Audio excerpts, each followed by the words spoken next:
Welcome to this week's video. This week we are moving the sheep and fencing the fields, and find out what I was up to at college this week.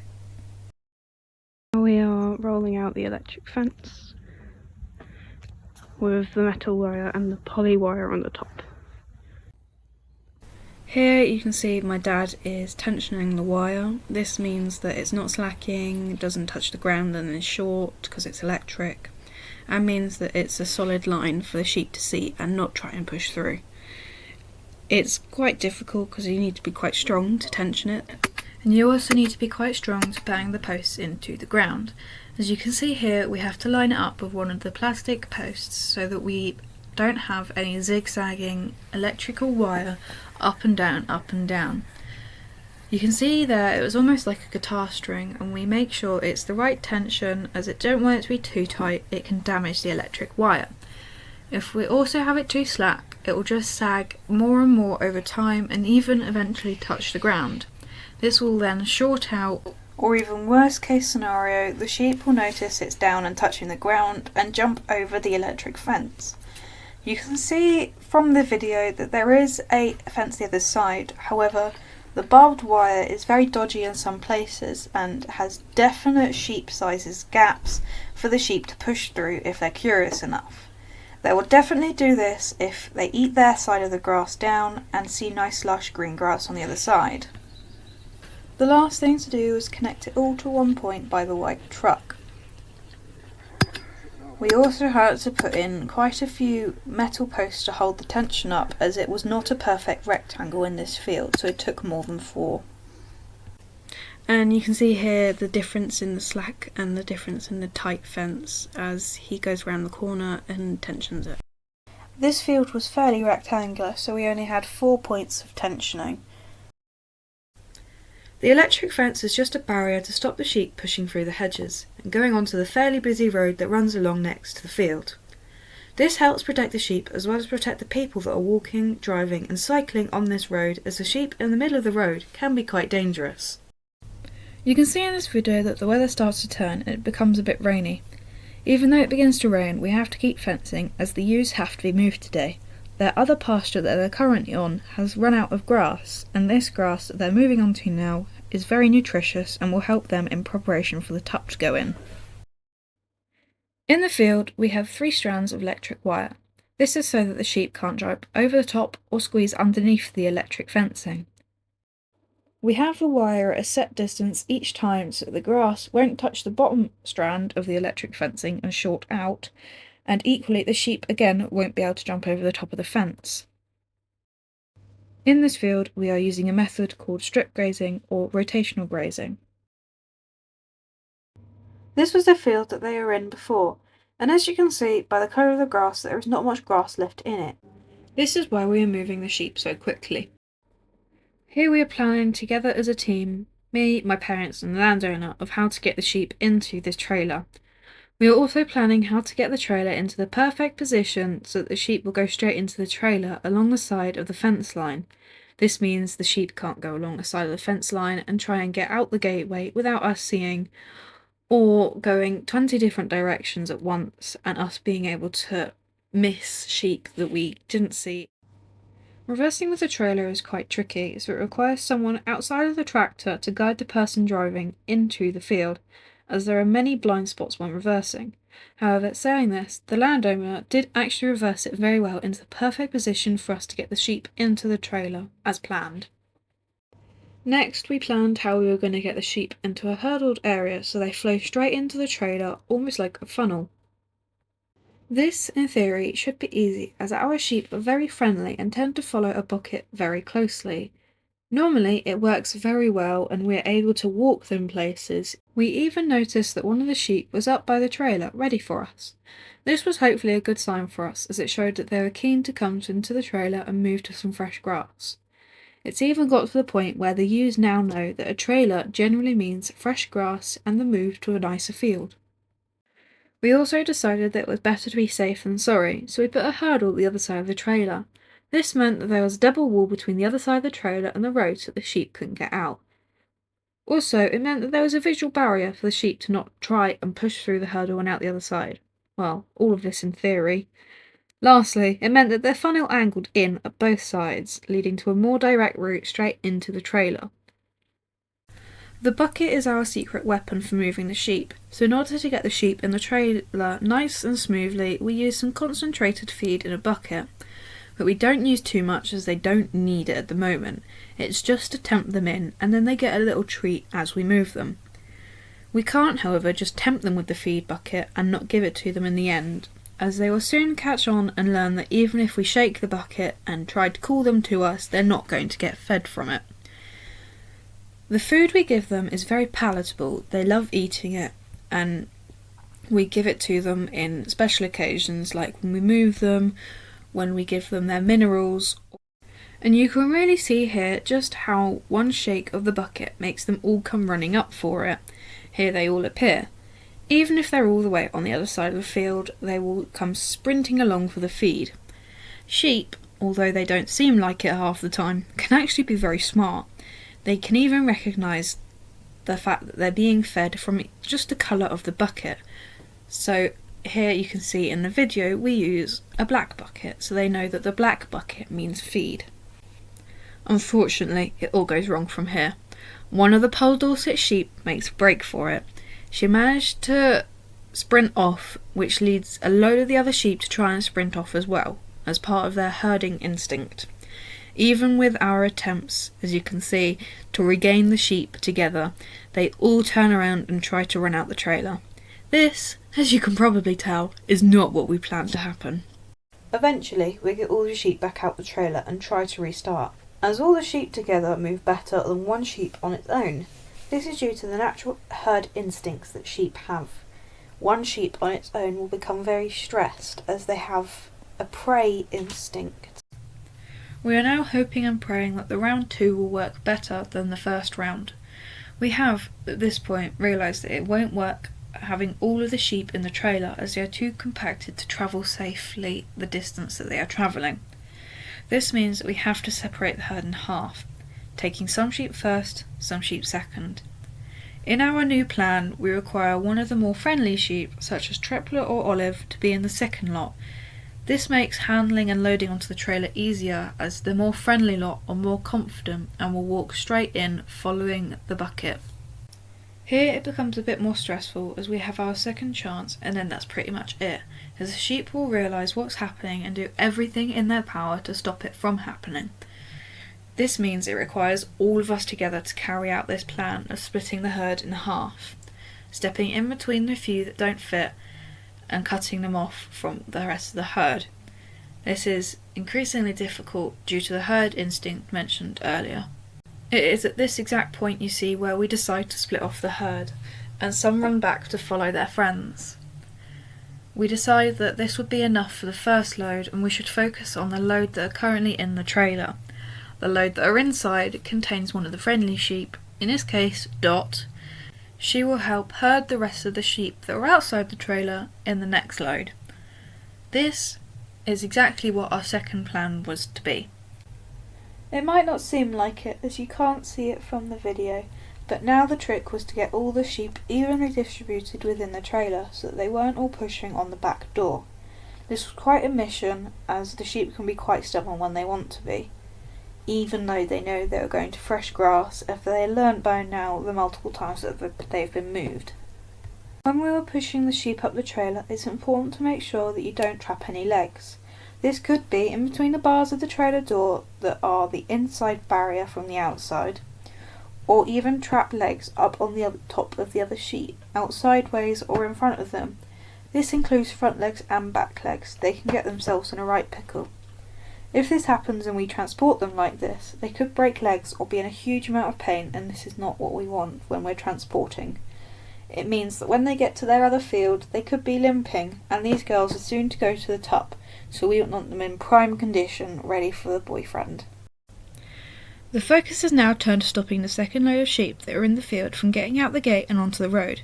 We can do this by shutting the doors of the trailer and then pulling the gate across as much as we can behind the trailer as the trailer is back slightly into the field. It will then only be a case of pulling forward slightly in the tractor and the trailer and the gate will shut behind them.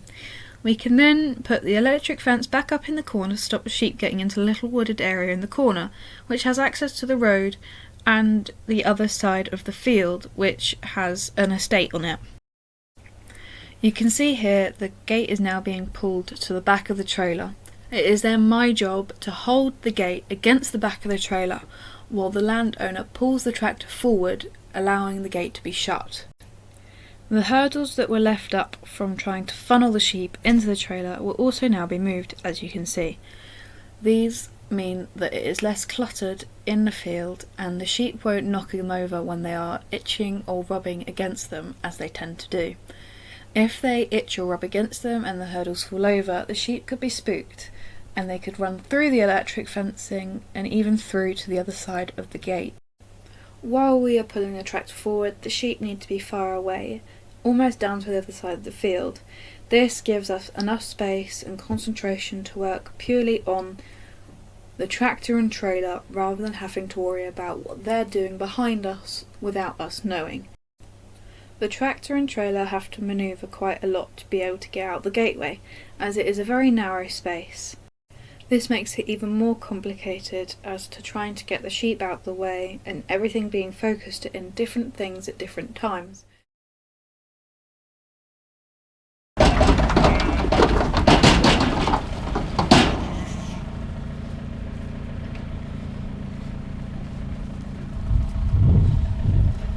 Come on, girls. Hey, keep going. Go on.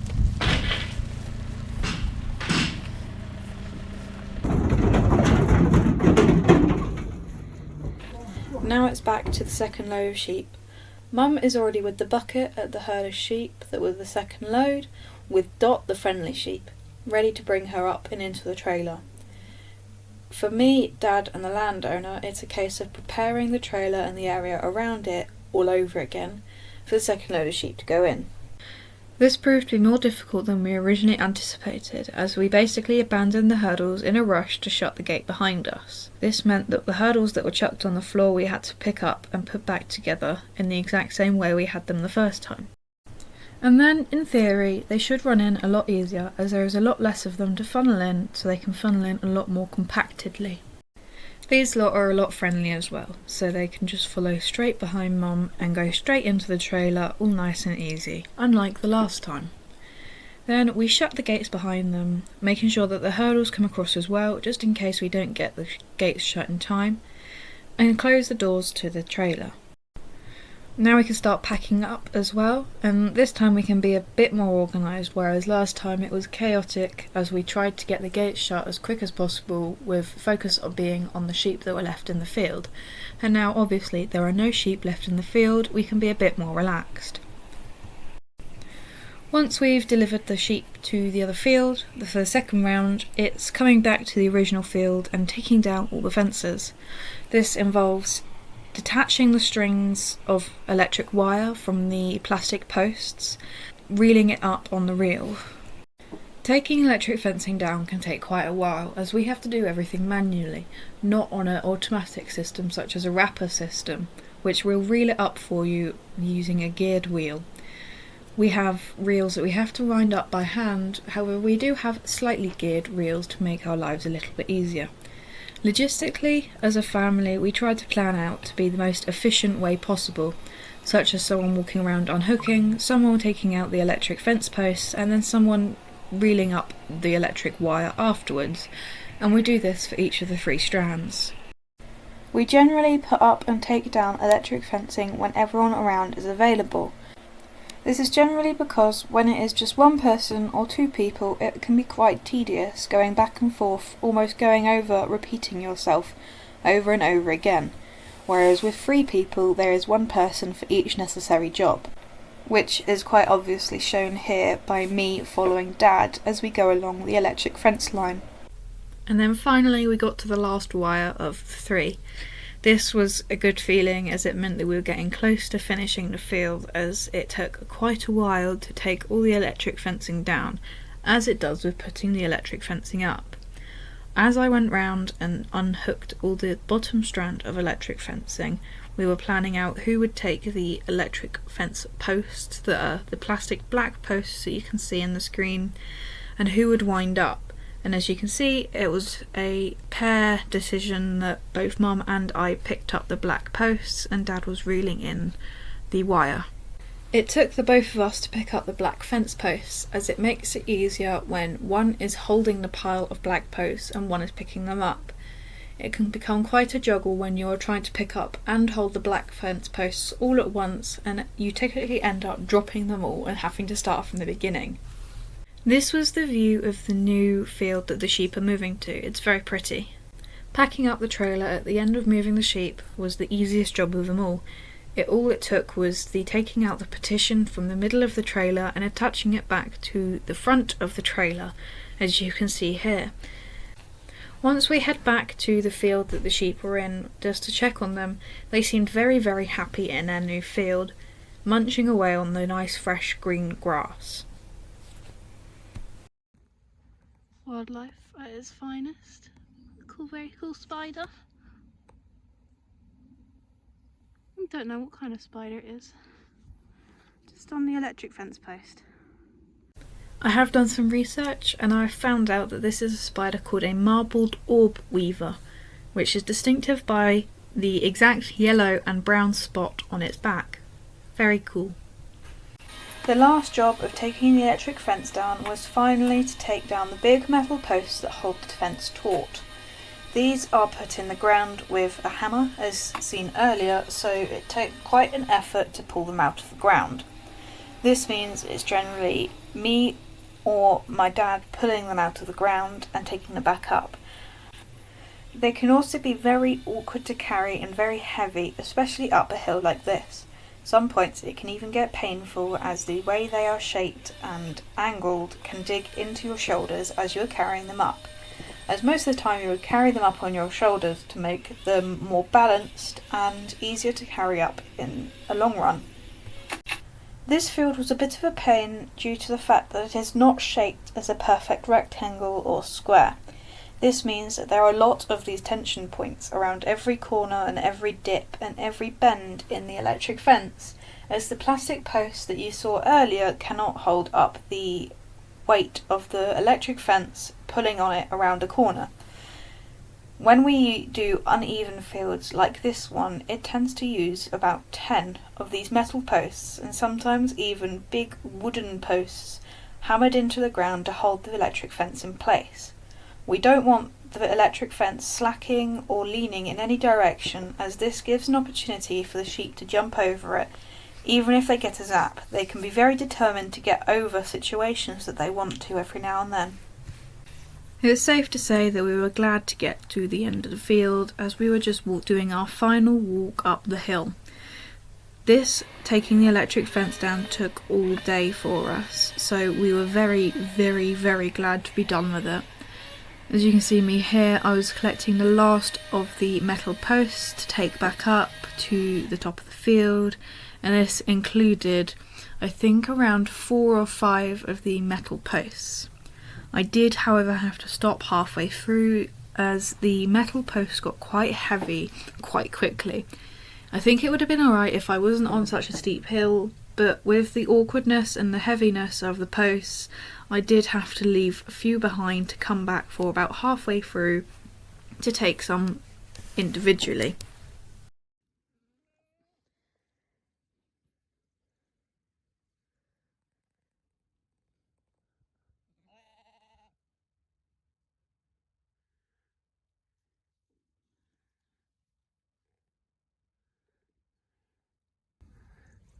Oh, you made my knee all wet.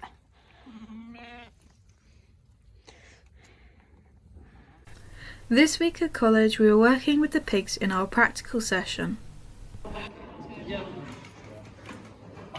We were doing a process called tattooing the pigs, which is where we individually identify the pigs and tattoo their ears. It's not like a human tattoo, it's more of a stamp of ink on their ears that will last them for their entire breeding life.